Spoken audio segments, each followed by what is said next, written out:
요한계시록 강해 28번째 말씀입니다. 제목은 일곱 대접, 본문은 요한계시록 16장 1절에서 9절입니다.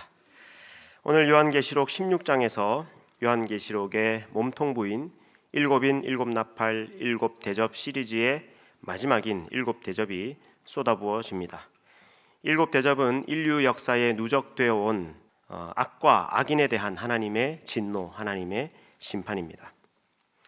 이제 16장부터 요한계시록 후반부로 전개될 이 심판의 순서가 어떻게 되냐면요. 첫 번째는 짐승을 따르는 사람들, 즉 황제 숭배자들, 제국주의자들, 우상 숭배자들이 먼저 심판을 받습니다. 두 번째는 두 짐승이 심판을 받습니다. 여러분 요한계시록에 두 짐승이 나오죠. 그 두 짐승이 뭡니까?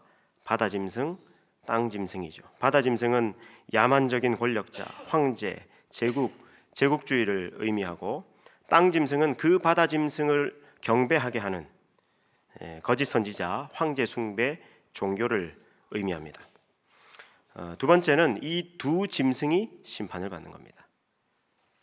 마지막 세 번째는 용이 심판을 받습니다.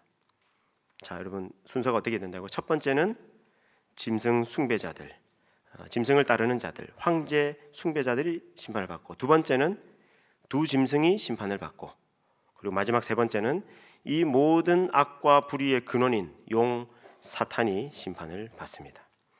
여러분 요한계시록에서 이 용 그리고 두 짐승 그다음에 황제 숭배자들이 어디에서 나왔습니까?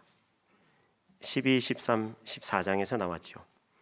본래 요한계시록 11장에서 일곱 번째 나팔을 불면 그 다음 시리즈인 일곱 대접으로 가서 바로 쏟아부어져야 되는데 12, 13, 14장에서 막간극 또 삽입부가 들어가서 누가 이 일곱 대접 심판을 받는가, 일곱 대접 심판의 대상을 보여주지 않았습니까? 이 12, 13, 14장에서 심판의 대상이 어떤 순서로 나왔습니까? 여러분 화면을 잠깐 보시겠습니다. 12장에서는요 용이 나옵니다. 여러분 이 용이 누구죠? 바로 사탄입니다. 그리고 13장에서는 두 짐승이 나왔습니다. 바다 짐승, 땅 짐승. 바다 짐승은 야수적인, 야만적인 권력자, 황제, 제국주의를 의미하고, 땅 짐승은 그 황제를 숭배하게 하는 황제 숭배 종교, 거짓 선지자입니다. 여러분 늘 그렇습니다. 역사에 보면 이런 그 짐승의 권력, 또 그 권세 배후에는 늘 이런 귀신의 힘, 또 거짓 종교의 힘이 반드시 있습니다. 이 바다 짐승과 땅 짐승이 나오고요. 그리고 13장 끝부분에 가면 저 바다 짐승의 우상에게 경배하는 자들의 이마에는 666이라는 표가 있더라. 짐승의 이름 666 표가 있더라 하는 것이 13장입니다. 그리고 14장에 가면 그 짐승의 표를 받은 사람들, 666을 받은 사람들, 황제 숭배자들은 함께 고난을 받게 될 것이다 하는 것이 14장에 나옵니다. 그러니까 12, 13, 14장에 이 심판의 대상 순서를 보니까 용, 그다음에 두 짐승, 그다음에 황제 숭배자들 이렇게 되어 있죠. 자, 근데 이 세 존재가 어떻게 뒤에 가서 심판을 받느냐? 자, 16장 오늘부터인데요. 16장에서는 일곱 대접이 쏟아부어지는데 보시면 이렇게 되어 있습니다. 짐승의 표를 받은 사람들과 그 우상에게 경배하는 자들에게 피를 흘렸으므로 그들에게 피를 마시게 한 것이 합당하나이다. 또 불로 사람들을 태우니 사람들이 아파서 자기 혀를 깨물고, 이렇게 하면서 이 짐승 숭배자들, 황제 숭배자들이 받을 심판이 16장에 나와 있습니다. 그리고 19장에 가면요, 드디어 이 두 짐승이 지옥에 던져집니다. 그러면 이제 누가 남았습니까? 용이 남았죠. 용은 20장에 가면 이제 용이 드디어 지옥불에 던져지면서 심판을 받습니다. 자, 그러니까 여기서 심판받는 순서는 어떻습니까? 사람들, 황제 숭배자들, 그 다음에 두 짐승, 그 다음에 용, 이 순서로 심판을 받는 거죠. 아까 여러분 12, 13, 14장에서는 어떤 순서로 이 심판의 대상이 언급됐다고요? 거기서는 용, 두 짐승, 그 다음에 황제 숭배자들 이렇게 나왔죠. 근데 실제 심판이 진행될 때는 어떻게 된다고요? 사람들, 두 짐승, 용, 이렇게 정확하게 역순으로 돼 있죠. 그럼 여러분 요거는 요런 그림 있죠. 이렇게 한쪽에다가 그려놓고 이렇게 접으면은 양쪽에 서로 이렇게 같은 그림이 나오는 이런 그림을 뭐라 그러죠? 예, 데칼코마니라는데 그런 형태로 되어 있습니다. 순서가 이렇게 진행된다는 것입니다. 자, 그러면 오늘은 이 16장의 7대접이니까 누가 심판을 받는 겁니까? 짐승 숭배자들, 황제 숭배자들이 심판을 받는 겁니다. 이제 오늘 본문을 보시겠습니다. 요한계시록 16장 1절입니다. 또 내가 들으니 성전에서 큰 음성이 나서 7 천사에게 말하되 너희는 가서 하나님의 진노의 7대접을 땅에 쏟으라 하더라. 아멘. 자, 또 내가 들으니 성전에서 큰 음성이 들려옵니다. 여러분 바로 앞에 15장에서 하늘의 증거 장막의 성전이 열렸고 거기서부터 7대접을 가진 7 천사가 나왔죠. 그리고 하나님의 영광의 연기가 성전에 가득 차게 되었습니다. 그 성전에서부터 큰 음성이 들려옵니다. 7 천사에게 말합니다. 너희는 가서 하나님의 진노의 대접을 땅에 쏟으라. 네. 이게 바로 요한계시록 15장의 장면입니다. 바닥은 불이 섞인 유리바다로 되어 있고 또 왼쪽에 보니까 그 불이 섞인 유리바닥 가에 하얀 옷을 입고 모세의 노래, 어린 양의 노래를 부르면서 하나님을 찬양하고 있는 하나님의 백성들이 보이고요. 그리고 저 위에 이제 하나님의 성전에서부터 7대접을 가지고 나오는 7 천사의 모습이 보입니다. 자, 이 7대접을 땅에 쏟으라 말씀하시는데 이 7대접을 땅에 쏟으면 무슨 일이 일어나느냐 본문을 보시겠습니다. 15장 2절인데요. 첫째 대접을 쏟아붓습니다. 시작. 첫째 천사가 가서 그 대접을 땅에 쏟음에 짐승의 표를 받은 사람들과 그 우상에게 경배하는 자들에게 악하고 독한 종기가 나더라. 아멘. 자, 첫째 대접을 땅에 쏟으니까 짐승의 표를 받은 사람들, 그 짐승의 우상에게 경배하는 자들에게 악하고 독한 종기가 나더라는 겁니다. 여러분 가벼운 종기 하나만 나도 여드름 하나만 나도 그 참 불편하고 아프고 그런 건데 악하고 독한 종기가 온몸에 여러분 났다고 생각해 보십시오. 얼마나 괴롭겠습니까? 여러분 이 종기, 재앙 이거는 요한계시록이 처음 나오는 것이 아닙니다. 구약 성경에서 하나님께서 내리신 재앙 중에 종기 재앙이 있었는데 여러분 이게 어디에 나옵니까? 네, 출애굽기에 나옵니다. 출애굽기에서 이스라엘 민족이 이집트에서 나올 때 파라오가 빨리 안 보내줘가지고 하나님께서 10가지 재앙을 내리시죠. 그 10가지 재앙 중에 이 종기 재앙이 있습니다. 그 10가지 재앙이 뭡니까? 혹시 기억나십니까? 예, 지금 막 손을 이렇게 꼽으면서 하시는 분은 주일학교를 좋은 데 나오신 분들입니다. 자, 우리 화면을 잠깐 보시겠습니다. 10가지 재앙 이런 것들입니다. 자, 첫 번째 재앙은 피 재앙입니다. 나일강이 피로 변하는 재앙. 두 번째는요, 개구리 재앙. 세 번째는 이 재앙이고요. 네 번째는 파리 재앙입니다. 다섯 번째는 가축, 소, 말, 양, 염소, 낙타 이런 것들이 돌림병에 걸려서 죽는 그런 재앙이 있었고요. 여섯 번째 재앙은요, 이게 바로 독한 종기입니다. 종기. 그 다음에 우박 재앙인데 우박이 그냥 우박이 아니라 불이 섞인 우박이 내려옵니다. 그 다음에 일곱 번째는요,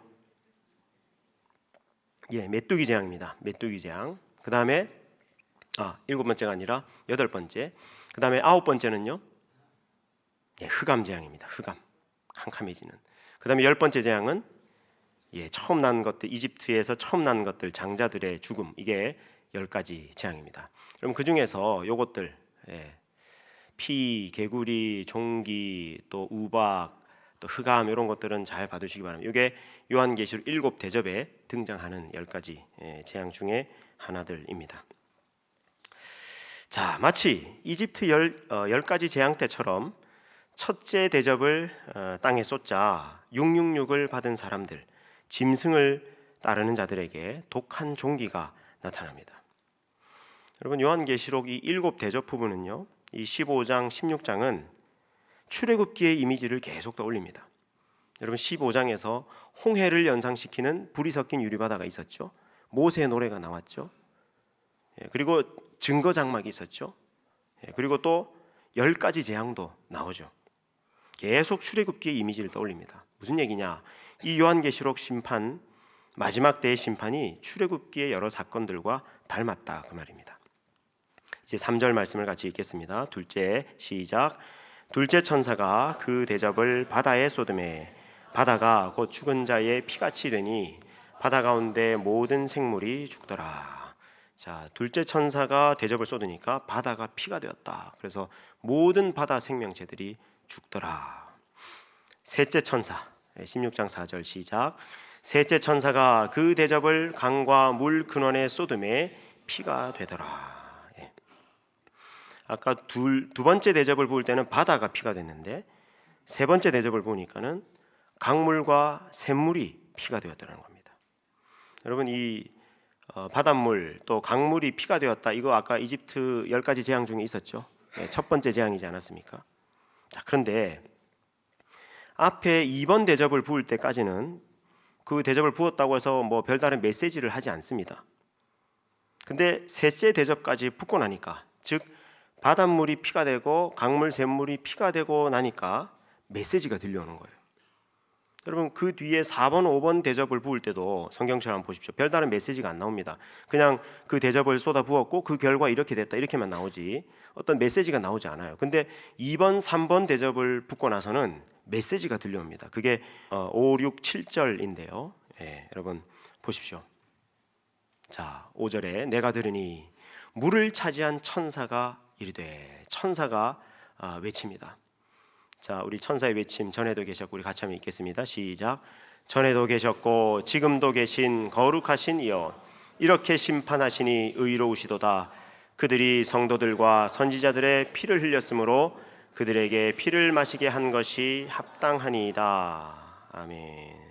자, 여러분 보세요. 여기 천사의 외침 가운데 전에도 계셨고 지금도 계신 거룩하신 이여 이렇게 돼 있죠. 이거 요한계시록에 자주 나오는 표현이죠. 전에도 계셨고 지금도 계시고 하는 이런 표현들. 근데 이게 요한계시록 앞에 나오는 표현하고 좀 달라졌습니다. 요한계시록 1장이나 4장에는 어떻게 나오느냐? 전에도 계셨고 지금도 계시고 장차 오실 이 이렇게 돼 있습니다. 근데 여기서는 뭐가 빠졌어요?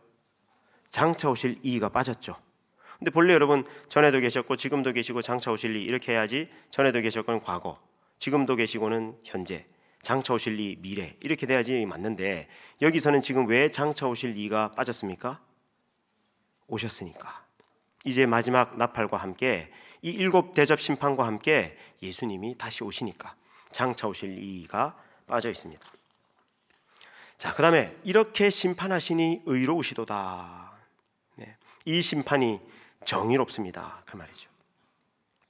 자, 그리고 그 6절에 보니까 이게 참 중요합니다. 그들이 성도들과 선지자들의 피를 흘렸으므로 그들에게 피를 마시게 하신 것이 합당하니이다. 이 2번 3번 대접, 바다가 피가 되고 강물과 샘물이 피가 되는 이 재앙을 왜 내리셨느냐? 성도들과 선지자들에게 피를 흘린 사람들, 그들에게 피를 마시게 하려고 이 재앙이 일어났다는 겁니다. 여러분 이게 중요합니다. 하나님은요 사람들의 무죄한 피를 흘리는 것을 아주 싫어하십니다. 보세요. 여러분 잠언 6장 말씀인데 이것도 아주 중요한 말씀이 보세요. 여호와의 미워하시는 것과 곧 그 마음에 싫어하시는 것이 6, 7가지다. 여러분 이거 중요하겠죠. 하나님 뭘 싫어하시는지 뭘 미워하시는지 잘 봐야 되겠죠. 자 17절 보니까 미워하시는 것 싫어하시는 것이 뭐냐? 교만한 눈 싫어하신다는 겁니다. 거짓된 혀 싫어하신다는 겁니다. 또 세 번째가 무죄한 자의 피를 흘리는 손, 이거 싫어하신다는 겁니다. 악한 계교를 꾀하는 마음, 빨리 악으로 달려가는 발, 거짓을 말하는 망령된 증인, 형제 사이를 이간하는 자, 이게 하나님께서 미워하시고 싫어하시는 6, 7가지라는 겁니다. 하나님은요 곳곳에서 무죄한 자의 피를 흘리지 말아라 그렇게 말씀하셔요. 여러분 신명기 19장인데요 우리 10절 그 다음에 13절 같이 읽겠습니다. 시작. 내 하나님 여호와께서 내게 기업으로 주시는 땅에서 무죄한 피를 흘리지 말라. 이같이 하면 그의 피가 내게로 돌아가지 아니하리라. 무죄한 피를 흘린 죄를 이스라엘에서 제하라. 그리하면 내게 복이 있으리라. 아멘. 자, 여기서 말씀하시죠. 율법을 주시면서 너희는 그 땅에서 무죄한 피를 흘리지 말아라. 무죄한 피를 흘리지 않으면 그 피가 너희에게로 돌아가지 않을 것이다. 반대로 말하면 무죄한 피를 흘리면 어떻게 된다는 겁니까? 그 피가 너희에게로 돌아갈 거야. 그렇게 말씀하죠. 무죄한 피를 흘린 죄 이걸 제하라. 그리하면 너희가 복을 받을 것이다. 근데 이스라엘 민족이 그렇게 잘 못 삽니다. 이스라엘 민족이 하나님과 맺은 언약을 내팽개 쳐버리고 우상이 들어와요. 우상 숭배 거짓 종교들이 들어옵니다. 바알과 아세라 종교들이 들어옵니다. 그래가지고 무죄한 피를 많이 흘려요. 이스라엘 땅에서. 그래서 지금 예레미야 7장인데 예레미야는 어느 시대입니까?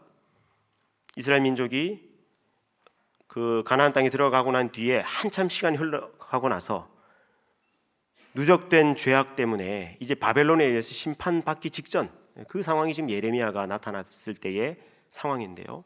보세요. 너희가 만일 길과 행위를 참으로 바르게 하여 이웃들 사이에 정의를 행하며 이방인과 고아와 과부를 압제하지 아니하며 무죄한 자의 피를 이곳에 흘리지 아니하며 다른 신들 뒤를 따라 화를 자초하지 아니하면 내가 너희를 이곳에 살게 하리니 곧 너희 조상에게 영원 무궁토록 준 땅이니라.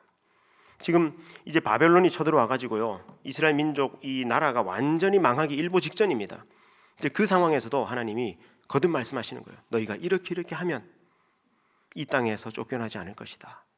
내가 너희에게 준 이 땅에서 너희가 영원 무궁토록 살 것이다. 여기서도 강조하고 있죠. 무죄한 자의 피를 이곳에 흘리지 아니하며. 자, 22장 3절에도 보니까 이렇게 말씀하십니다. 여호와께서 이와 같이 말씀하시되 너희가 정의와 공의를 행하여. 이 정의와 공의, 구약의 정의와 공의는 아주 중요한 두 단어라고 그랬죠. 체다카와 미슈파트. 이 체다카와 미슈파트를 행하는 것이 뭐냐? 구체적인 내용이 뭐냐? 탈취당한 자를 압박하는 자의 손에서 건지고 이방인과 고아와 과부를 압제하거나 학대하지 말며 이곳에 무죄한 피를 흘리지 말라. 이게 공의와 정의, 체다카와 미슈파트를 행하는 것이다. 다시 강조합니다. 자, 그 비슷한 시기에 예레미야가 활동했을 때 비슷한 시기에 있었던 이스라엘의 왕이 므낫세라고 하는 왕인데요. 이 왕이 어떤 짓을 했느냐 보세요. 21장 16절인데 므낫세가 유다에게 범죄하게 하여 여호와께서 보시기에 악을 행한 것 외에도 또 무죄한 자의 피를 심히 많이 흘려서 예루살렘 이 끝에서 저 끝까지 그 무죄한 피가 가득하게 했다. 열왕기하 24장 3절 4절에도 보니까 이거 이제 이스라엘 나라가 멸망당할 것을 지금 예고하는 장면이거든요. 근데 왜 이 일이라고 하는 것은 이스라엘이 멸망당하는 일을 의미합니다. 왜 이 일이 일어나느냐? 이 일이 유다의 임함은 곧 여호와의 말씀대로 그들을 자기 앞에서 물리치고자 하심이니 이는 므낫세의 지은 모든 죄 때문이다. 근데 그 므낫세가 지은 죄 쭉 얘기하면서 4절에 뭐라고 나옵니까? 그가 무죄한 자의 피를 흘려서 그의 피가 예루살렘에 가득하게 됐다. 여호와께서 사하시기를 즐겨하지 아니하시니라. 여러분 계속 말씀하시죠. 하나님은요 무죄한 피가 흘려지는 것을 제일 싫어하십니다. 시편 편 12절 말씀인데요. 우리 같이 한번 읽겠습니다. 시작. 피 흘림을 신문하시는 이가 그들을 기억하시며 가난한 자의 부르짖음을 잊지 아니하시도다. 아멘. 세 번역에는 이렇게 되어 있습니다. 살인자에게 보복하시는 분께서는 억울하게 죽어간 사람들을 기억하신다. 고난받는 사람들의 부르짖음을 모르는 채 하지 않으신다. 하나님은 끊임없이 말씀하십니다. 보십시오. 하나님은 이 땅에 무죄한 피를 흘리는 것을 정말 싫어하십니다. 그러므로 여러분 이 땅에 무죄한 피가 흐르게 해서는 안 됩니다. 무죄한 피, 억울한 피가 흐르면 하나님이 반드시 그걸 기억하시고 갚으십니다. 여러분 우리나라 역사 가운데 얼마나 많은 무죄한 피를 흘렸습니까? 아까 므낫세 때문에 므낫세가 무죄한 피를 많이 흘린 것 때문에 이스라엘 나라가 망하는 거 보셨죠? 그러므로 우리나라, 우리 민족이 살 길은 이 땅에 무죄한 피를 흘린 것을 회개하는 겁니다. 그리고 더 이상 무죄한 피가 흐르지 않도록 막는 겁니다. 정의와 공의를 행하는 겁니다. 그래야 하나님께서 우리나라에 복을 주시고 우리 민족이 앞으로도 존속될 수 있습니다. 우리나라뿐만이 아닙니다. 온 세계 모든 나라, 모든 역사 속에 얼마나 많은 무죄한 피가 흘려졌습니까? 그렇게 흘린 무죄한 피가 하나님의 진노에 다 담겨서 2번, 3번 대접이 땅에 쏟아부어질 때 이 땅의 모든 바닷물, 강물, 샘물이 다 피로 변하는 겁니다.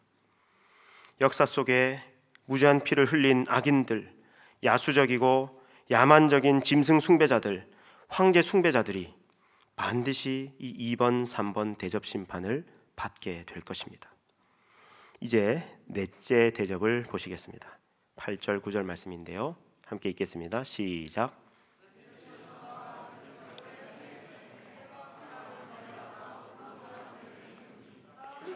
크게 태움에 태워진지라. 이 재앙들을 행하는 권세를 가지신 하나님의 이름을 비방하며 또 회개하지 아니하고 주께 영광을 돌리지 아니하더라. 아멘. 자, 넷째 대접은 어디에 쏟습니까? 해에 쏟았다 그러죠. 해. 예. 여러분 보세요. 7 나팔 때 여러분 기억나십니까? 7 나팔 때 이 1, 2, 3, 4번 나팔이 울려 퍼질 때 어디가 타격을 입었습니까? 땅, 바다, 강, 전체. 이게 7 나팔 중에 1, 2, 3, 4번 나팔이 불 때 나타나는 현상이었습니다. 근데 7 대접도 똑같죠? 어떤 순서입니까? 땅, 바다, 강, 전체. 이렇게 대접이 쏟아부어집니다. 자, 넷째 대접을 하늘에 해에 쏟으니까 어떻게 됩니까? 태양이 폭발하면서 아마 지금보다 몇 배는 센 빛을 비추어 가지고 그 짐승 숭배자들을 다 태워 죽이는 겁니다. 뭐 햇빛에 사람이 죽습니까? 그렇게 생각할 수 있는데 여러분 지금도요. 뭐 특별한 태양의 이상이 일어나지 않은 지금도 만약에 태양빛이 그대로 지구로 바로 들어오게 되면요. 우리 그 강렬한 태양빛에 다 죽을 겁니다. 근데 지금 태양빛은 그대로 지구에 들어오는 것이 아니라 보호받습니다. 지구 자기장이나 그다음에 오존층 이런 것 때문에 태양빛이 아주 적절하게 우리에게 들어와서 이게 생명의 빛이 되고 또 우리가 태양빛을 쬐면서 온기를 느낄 수 있는 이렇게 되는 것이지 만약에 그 보호 장치가 없어져 버리면요 지금도 우리가 태양빛을 쬐면 죽을 겁니다. 근데 이 넷째 대접이 쏟아부어질 때는 아마 태양이 어떤 폭발을 일으키지 않았을까. 그래서 보호 장치도 다 사라지면서 짐승 숭배자들이 이 햇빛에 타 죽습니다. 자, 왜 이 넷째 대접을 부었을 때 햇빛에 타 죽는 이런 재앙이 나타나는가? 여러분 이거는요. 이 구약 시대에 몰렉이라는 우상을 숭배하는 자들이 받을 심판을 은유적으로 표현한 겁니다. 여러분 몰렉 우상 숭배 들어보셨습니까? 이 몰렉 우상 숭배가 뭐냐면 자녀를 불에 태워 바치는 그런 종교, 그런 우상 숭배였습니다. 이거 하나님이 제일 가증히 여기시는 우상 숭배입니다. 여러분 인간의 욕망이 얼마나 크면 얼마나 그 인간성과 양심이 파괴되면 세상에 자기 눈에 넣어도 아깝지 않을 자기 자녀를 불에 태워서 그 우상에게 갖다 바칩니까? 그런 만행을 일삼는 야만적인 우상 숭배가 바로 몰렉 종교였습니다.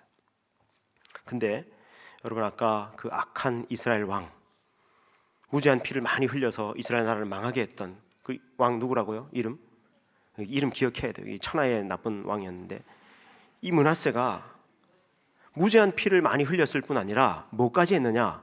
몰렉 숭배까지 했어요. 보십시오. 므낫세가 여호와 보시기에 악을 행하여 여호와께서 이스라엘 자손 앞에서 쫓아내신 이방 사람의 가증한 일을 따라서 바알을 위하여 제단을 쌓으며 아세라 목상을 만들며 하늘의 1월 성신을 경배하여 섬기며 하늘의 1월 성신, 하늘의 태양을 섬기는 태양신을 숭배하는 그런 짓도 했다는 겁니다. 또 여호와의 성전 두 마당에 하늘의 1월 성신을 위한 제단을 쌓고 또 자기 아들을 불 가운데로 지나게 하며 이게 몰렉 숭배예요. 자기 아들을 불 가운데로 지나게 하며 점치며 사수를 행하며 신접한 자 박수무당을 신임하여 여호와께서 보시기에 악을 많이 행하여 그 진노를 일으켰다. 여러분 므낫세가 이렇게 무죄한 피를 많이 흘리는 거 있잖아요. 이런 악을 행하는 이런 불의를 행하는 이런 권세 이런 권력 뒤에는요 반드시 어떤 악한 종교 어떤 귀신의 힘 거짓 종교 거짓 선지자 늘 있습니다. 그래서 짐승이 세트로 두 짐승으로 나오잖아요. 바다 짐승과 땅 짐승이 늘 세트로 나오는 것이 바로 그 이유입니다. 그래가지고 결국 이스라엘 나라가 망하게 되는데 여러분 예레미야서 8장에 보면요, 하나님 이런 말씀을 하십니다. 여호와의 말씀이니라. 그때에 사람들이 유다 왕들의 뼈와 그의 지도자들의 뼈와 제사장들의 뼈와 선지자들의 뼈와 예루살렘 주민들의 뼈를 그 무덤에서 끌어내라. 그들이 그렇게 사랑하며 섬기며 뒤따르며 구하며 경배하던 해와 달과 하늘의 무별 아래 펼쳐지게 해라. 이게 지금 무슨 얘기냐면, 여러분 이스라엘 사람들이 아까 하늘의 1월 성신 해를 숭배하고 막 이런 게 있었잖아요. 그 태양을 숭배하던 막 그 사람들, 이미 죽은 사람도 지금 하나님께서 이스라엘 나라를 심판하실 때 그 뼈를 다 끌어내 가지고 널어놓으라는 겁니다. 땅에. 니네가 생전에 그렇게 좋아했던 햇빛 많이 받아봐라 하면서 뼈가 펼쳐지게 하는 그런 어떤 심판을 하나님께서 예고하신 겁니다. 자, 여러분 보세요. 1월 성신 이 태양신 숭배자들은 어떻습니까? 햇빛을 정말 사모했겠죠. 그리고 몰렉 숭배자들은 자기 자녀를 불태워 죽였습니다. 그러니까 여러분 보세요. 아까 무죄한 피를 흘린 자들은 피를 마실 것이다, 이렇게 하신 것처럼 그렇게 1월 성신 태양 숭배자들, 몰렉 숭배자들, 그리고 황제 숭배자들 역시 햇빛에 타서 죽게 될 것이다, 그 말입니다. 여러분 여기서 요한계시록은 이 짐승 숭배, 황제 숭배자들을 과거 태양신 숭배자들, 몰렉 숭배자들과 지금 동일시하고 있는 겁니다. 그렇게 짐승을 따르는 자들, 짐승 숭배자들 역시 햇빛에 타서 죽을 것이다. 그런데 여러분 여기에서 참 우리가 유념해서 또 봐야 될 대목이 어디냐면은, 그렇게 햇빛에 타서 죽으면서도요 끝까지 회개하지 않습니다. 회개하지 않고 하나님을 비방합니다. 9절 같이 읽겠습니다. 시작. 사람들이 크게 태움에 태워진지라. 이 재앙들을 행하는 권세를 가지신 하나님의 이름을 비방하며 또 회개하지 아니하고 주께 영광을 돌리지 아니하더라. 끝까지 회개하지 않고 하나님의 이름을 비방합니다. 끝까지 회개하지 않으니까 이런 심판을 받는 겁니다. 그러니까 이런 심판을 받아 마땅한 겁니다. 여러분, 회개하라는 메시지가 선포되고 아직 회개할 수 있는 기회, 회개할 수 있는 여지, 회개할 수 있는 가능성이 있으면 아직 희망이 있는 겁니다. 그러므로 여러분, 회개할 수 있을 때 회개하십시오. 그게 살 길이고 구원의 길입니다. 말씀 마치려 합니다. 그 옛날 이스라엘 민족이 이집트 10가지 재앙에서 구별되고 보호를 받았듯이 하나님의 백성에게는 이 요한계시록 7대접이 아무 상관이 없습니다. 여러분 축복합니다. 여러분 7대접과 무관한 사람들 되시기를 주님의 이름으로 축복합니다. 네. 그러나 666을 받은 자들, 짐승을 숭배하고 짐승을 따르는 자들, 짐승의 야수성과 야만성을 따르는 자들, 끊임없이 악을 행하고 거짓말을 일삼는 자들에게는 반드시 7대접 심판이 있을 것입니다. 회개하고 복음을 믿고 끝까지 하나님 나라 백성으로 짐승이 아니라 어린 양을 예배하며 살아가는 저 여러분 되시기를 우리 주님의 이름으로 축원합니다.